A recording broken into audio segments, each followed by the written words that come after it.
This is the next part of the topic rectum anatomy.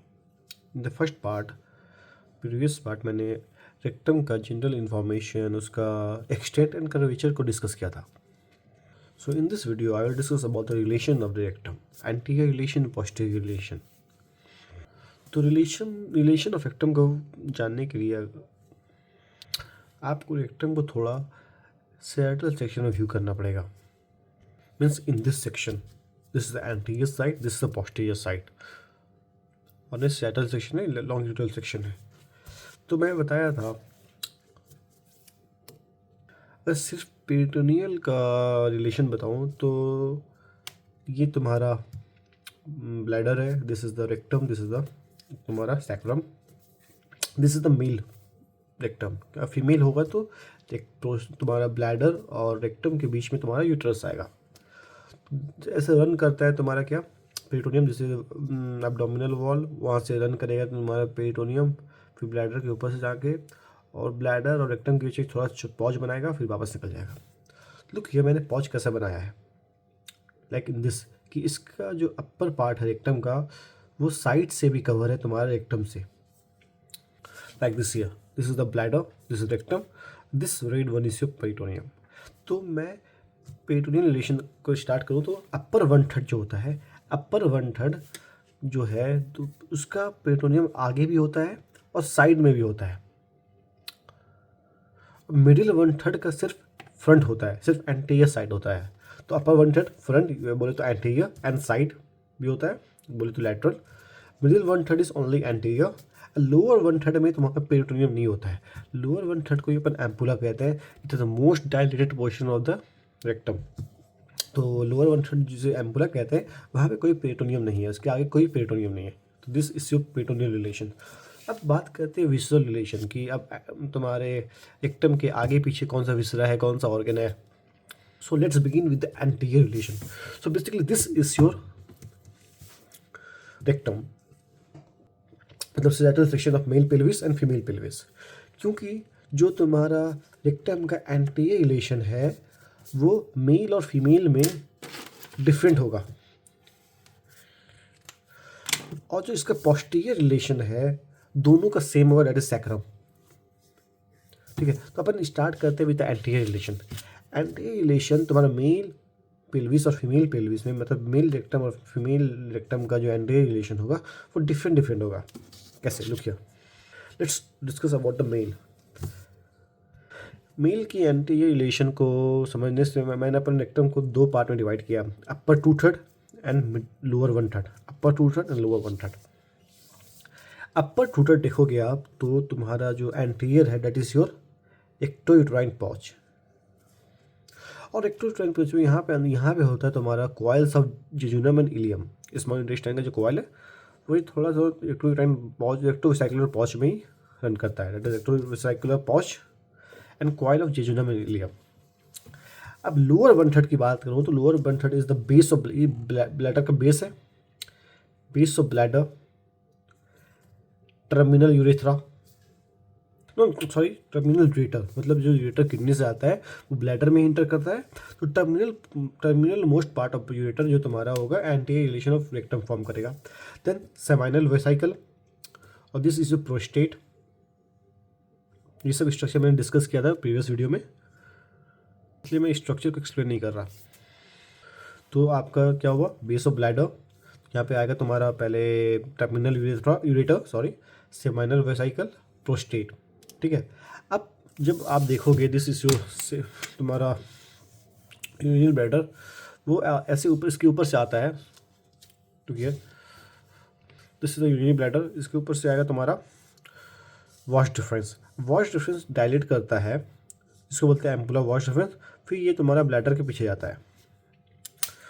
तो bladder के पीछे जाता है, तो इसलिए एम्पुला वॉश डिफरेंस भी तुम्हारा एंटीरियर रिलेशन ऑफ रेक्टम में आएगा. और लास्ट में प्रोस्टेट ग्लैंड. और ये सब स्ट्रक्चर रेक्टम से सेपरेट होता है by one fascia that is called rectovesical fascia. जैसे दूसरा नाम कहते हैं fascia of Denonvilliers. This all structure is separated by the rectovesical fascia from rectum. कौन मैं रिपीट करता हूँ, base of bladder, seminal vesicle, terminal ureter, ampulla of wash deferens, prostate. And this all structure is separated from rectum by the rectovesicular fascia. If I talk about the female में कुछ नहीं होता.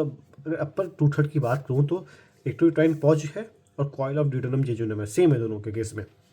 But lower 1/3 में different है. That is lower 1/3 के anti relation में आपको vagina दिखेगा. This is ureter, this cervix and vagina. This vagina is separated from rectum by the rectovaginal fascia. यहाँ पे रेक्टोवेसाइकुलर फेशिया था, यहाँ रेक्टोवजाइनल फेशिया है. मतलब रेक्टम और वेसाइकल के बीच में या रेक्टम और वजाइना के बीच में. So this complete your anterior relation of the rectum. Now let's begin with the posterior relation. अब पोस्टीरियर साइड रेक्टम के पोस्टीरियर क्या है? सैक्रम है. सैक्रम 5 बोन से मिलके बनता है, 5 सैक्रल से बनता है. S1 S2 S3 S4 S5 5 से फ्यूज़ करेगा, सैक्रम पूरा कंप्लीट बनेगा. जो लास्ट 3 टर्मिनल सैक्रम है S3 S4 S5, इसके आगे रेक्टम होता है. S1 S2 ऊपर चला जाता है. अगर मैं पोस्टीरियर की बात करूँ तो पोस्टीरियर में क्या क्या वो सैक्रम होगा. सपोज इसमें सैक्रम बनाऊँ, दिस इज सैक्रम, ठीक है. सैक्रम बोन, सैक्रम के नीचे क्या होगा तुम्हारा? Coccyx. This is a coccyx, ठीक है. This is a coccyx sacrum. और सैक्रम में जब ऑस्टियो पढ़ोगे तो यहाँ फोरामेन होता है. टोटल 4 होता है, ठीक है. तो S1 S2 S3 S4 S5. तो ये S1 हुआ, S2 S3 S4 S5. तो ये S3 के नीचे, ये इसके आगे, इसके कंप्लीट आगे तुम्हारा होगा रेक्टम. मतलब रेक्टम इस इतने पोजीशन पे है बोले तो. S3 S4 S5 कॉकिक्स क्या एंटीरियर साइड क्या है? रेक्टम. अब जितने भी स्ट्रक्चर यहाँ पे लाई करेंगे तो वो तुम्हारे हो जाएंगे posterior relation of rectum. Obviously बात है. अब यहाँ पे कौन कौन से स्ट्रक्चर है? Look here. पहले तो lower 3 pieces of sacrum. Lower 3 pieces of sacrum पहला रिलेशन. अगर आप ये डायग्राम देखोगे तो यहाँ पे बना है मैंने एनोकॉक्सियल रैफे. यहाँ एनस है, ये कॉक्सिस है. तो एक ये आपका फेशिया है जिसे कहते हैं एनोकॉक्सियल रैफे. तो वो भी रेक्टम के पीछे है. फिर तुम्हारा क्या हो गया? एनोकॉक्सियल रैफे पहला तुम्हारा लोअर 3 सैक्रम, इसको ये कंप्लीट हो गया. फिर मैं बात करूँ एनोकॉक्सियल रैफे भी हो गया. तो इस पोर्शन को कहते हैं एला of sacrum. This is the एला ऑफ सैक्रम. वहाँ पे रन करता है तुम्हारा this is your sympathetic chain. क्या है? Sympathetic chain. और सिंपैथेटिक चेन में बीच बीच में क्या होगा? गैंग्लियन होगा. क्या ये दिस गोल गोल जो बना रहा हूँ, दिस इज गैंग्लियन. तो सिंपैथेटिक चेन भी आता है यहाँ पे. सिंपैथेटिक चेन हो गया. और सिंपैथेटिक चेन का जो टर्मिनल गैंग्लियन है उसे कहते हैं गैंग्लियन इम्पा. गैंग्लियन इम्पा. तो गैंग्लियन इम्पार भी हो गया तुम्हारा इसके रिलेशन में. और सैक्रम बोन के मिड लाइन में रन करता है, सैक्रम के एंटीरियर और रेक्टम के पीछे रन करता है मीडियन सैक्रल आर्टरी, जो सैक्रम के नीचे तक जाता है. तो ये पार्ट भी तो आ रहा है इस बॉक्स के अंदर. तुम्हारा मीडियन सैक्रल आर्टरी होगा. और it is a direct branch of the aorta. Aorta से ये डायरेक्ट निकलता है. अब एक होता है फेशिया ऑफ वॉल्डेयर. ये फेशिया ऑफ वॉल्डेयर जो है रेक्टम को सैक्रम और कॉक्सिस से कनेक्ट करता है. जो रेक्टम का एम्पुलर रीजन है ना, इस सैक्रम और कॉक्सिस से कनेक्ट करेगा एक तुम्हारा फेशिया, उसे कहते हैं फेशिया ऑफ वॉल्डेयर. तो यहाँ पे शो नहीं कर सकता मैं, इसलिए लिख दिया फेशिया वॉल्डेयर भी हो गया आपका. अब कुछ मसल अटैच करता है सैक्रम बोन पर, which also comes in the posterior relation of the तुम्हारा रेक्टम. अब यहाँ पे अटैच करता है तुम्हारा इलियकस मसल, जो कि इस बॉक्स के अंदर नहीं आ रहा, तो it will be not relation. तो मैं इसकी बात नहीं करता इलियकस की. यहाँ पे एक मसल अटैच होता है, डेट इज योर पायरिफॉर्मिस. यहाँ पे भी और यहाँ पे भी. जैसे पायरिफॉर्मिस, पायरिफॉर्मिस के नीचे अटैच होगा तुम्हारा कॉक्सियस मसल. कॉक्सियस मसल. अब ये सब मसल जो है आप पढ़ोगे, पायरिफॉर्मिस तो पढ़े होगे, बट कॉक्सियस लिवेटर एनाई सब मसल आप पढ़ोगे पेरिनियम टॉपिक में. And piriformis also. अब कॉक्सियस के नीचे होता है तुम्हारा levator एनाई muscle. This is levator एनाई muscle. ऐसे अटैच होता है तुम्हारा सैक्रम और कॉक्सिस में. पहला मैंने क्या बनाया? पायरिफॉर्मिस, उसके बाद coccygeus, then levator ani. This 3 also comes into this rectangular box. तो ये भी तुम्हारा posterior relation of the rectum हो गया। पढ़ते पढ़ते ये मत भूल जाओ कि मैं क्या पढ़ रहा हूँ। अपन पढ़ रहे हैं posterior relation of the rectum, मतलब इसकी जो बॉक्स है उसके ऊपर रेक्टम रखा हुआ होगा, तो जितने भी ये स्ट्रक्चर है it comes under the posterior relation of the rectum. तो पायरिफॉर्मिस हो गया, कॉकेजियस हो गया, यूटा अनाई हो गया। तो ऑब्वियस बात है कॉकिक्स भी है तुम्हारा, लोअर 3 सैक्रल बोन है तो कॉकिक्स भी है, कॉकिक्स भी हो गया। This all structure comes under the relation of the posterior relation of the sacrum. Now let's move to the next topic of the rectum, that is interior of rectum. अब rectum के अंदर क्या है, suppose this is rectum, ठीक है। अब rectum को मैंने ऐसे काटा, ये रेक्टम को मैंने ऐसे काटा, पूरा ऐसे काटा और दोनों को सेपरेट किया और अंदर से देख रहे रेक्टम को। तो रेक्टम जब अंदर से देखोगे तो कुछ इस तरह दिखेगा। What does it mean, look here. अंदर रेक्टम के कुछ तुम्हारा म्यूकोजल फोल्ड होता है, म्यूकोजल फोल्ड होता है, और ये म्यूकोजल फोल्ड दो तरह का है, टेम्पररी और परमानेंट। टेम्पररी जो फोल्ड होता है वो लॉन्गिट्यूडनल होता है, इस प्रकार का होता है, और जब रेक्टम डिस्टेंड करता है, फैलता है, तो ये टेम्पररी फोल्ड डिसअपियर हो जाता है। तो अपन इसकी बात नहीं करते, अपन बात करते हैं परमानेंट फोल्ड की। अब कुछ तुम्हारा जो तुम्हारा लॉन्गिट्यूडनल था वो टेम्पररी था, जो परमानेंट म्यूकोजल फोल्ड होता है that is your transverse in nature, इस प्रकार होगा, और टोटल इन 4 इन नंबर होते हैं। अब मैंने पढ़ाया था जब कर्वेचर ऑफ द रेक्टम पढ़ाया था, look here, this is the lateral curvature, right and left, right and left, superior inferior. मतलब किसी इंसान को आप सामने से देखोगे तो उसका रेक्टम सामने से देखोगे तो रेक्टम कुछ दिखने में ऐसा होगा, मतलब कुछ तुम्हारा लेफ्ट साइड जाएगा, कुछ तुम्हारा राइट साइड जाएगा, ऐसा कर्वेचर निकलेगा। तो ये मैं यहाँ बनाया हूँ। तो इसे विजुलाइज करोगे तो देखोगे लेफ्ट साइड भी कनकेव बन रहा है, राइट साइड भी कनकेव बन रहा है। This is concave. Her concave के अपोजिट में, हर कनकेव के अपोजिट में तुम्हारा ये परमानेंट म्यूकोजल फोल्ड होता है, present against the concavity of the lateral curvature. ये लैटरल कर्वेचर का कनकेविटी है, उसके अपोजिट जाएगा, उसके अगेंस्ट जाएगा। टोटल 4 नंबर होता है, first fold, second fold, third fold, fourth fold.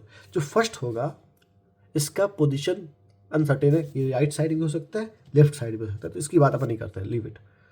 अब सेकंड फोल्ड जो है present on the left side, मैं बताया था जो कर्वेचर होता है वो अपर लैटरल होता है curvature, middle lateral curvature, lower lateral curvature होता है। तो upper lateral curvature is on the right side, middle lateral curvature on the left side and lower lateral curvature is on the right side. तो अब इसके opposite तुम्हारा एक बनेगा mucosal fold. Second बनता है लैटरल कर्वेचर, अपर लैटरल कर्वेचर के against, तो बनेगा ये राइट में था, ये लेफ्ट में बनेगा। थर्ड फोल्ड जो है वो बनता है against the middle lateral curvature. अब middle lateral curvature is on the left side, तो थर्ड फोल्ड बनेगा ऑन द राइट साइड। तो जहाँ पे ये कोनिकल पोर्शन है ना, वहाँ पे तुम एक फोल्ड क्रिएट कर दो। द सेम में जो फोर्थ फोल्ड है वो बनेगा on the left side, it is against the lower lateral curvature. अब इसको आपने सजाइटल सेक्शन में देखा, अब मैं इसको ऐसे कट किया था, अब मैं इसको ऐसे कट करूँगा और ऊपर से देखूंगा। अब मैं तुम्हारा क्रोनल सेक्शन ले रहा हूँ, आपका रेक्टम का है ना, ऊपर से विजुलाइज करोगे तो फर्स्ट फोल्ड को तो लीव इट, ये राइट एंड लेफ्ट दोनों साइड हो सकता है। मैं सेकंड की बात करूँ, second will be on the left side, second fold. अब सेकंड के नीचे थर्ड फोल्ड है which is on the right side, which is on the right side. Right left visualize करने के लिए आप ऐसे समझ लो कि ये तुम्हारा राइट है, ये लेफ्ट है। तो इसको थोड़ा घुमा दो, टर्न कर दो, मैं थोड़ा घुमा दोगे समझ में आ जाएगा। राइट सेकेंड और फोर्थ जो फोल्ड है वो तुम्हारा लेफ्ट साइड है और third on the right side है। तो सेकेंड के नीचे थर्ड होगा, थर्ड के नीचे फोर्थ होगा। This completes the interior of the rectum. तो इस वीडियो में अपन ने कवर किया relation of the rectum and the interior of rectum. Thank you.